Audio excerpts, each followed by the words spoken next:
My good friend CGP Grey has made a great video about the practical and philosophical concerns with teleportation. In particular, the concern that when a transporter dismantles the atoms in your body and reassembles an identical arrangement of atoms somewhere else, perhaps the disassembled you actually dies, and the reassembled you is actually a new being that just thinks it's you. And if they simply hadn't dismantled the original you, then there'd now be two yous in the universe. And which is really you? You or the teleported you?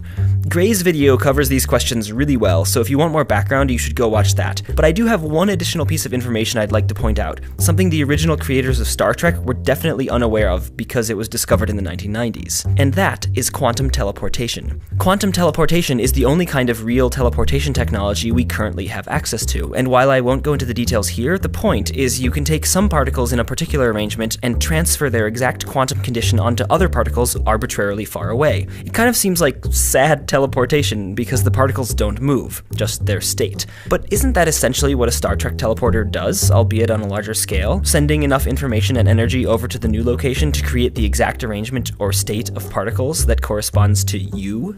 And quantum teleportation has one pivotal property. It is impossible to create an identical copy of a quantum state without destroying the original. In fact, you have to destroy the original arrangement in order to extract all the necessary information from it to construct the new teleported state. The relevant theorem in quantum mechanics is called the no-cloning theorem. Now, we don't yet know exactly how brains work to create consciousness, but if the quantum states of some electrons somewhere in the brain are critical to perfectly determining and thus copying you, then a teleporter would necessarily have to obey the rules of quantum teleportation when sending the information about the arrangement of particles that are you to the new location. So whatever was left behind would definitively not be you.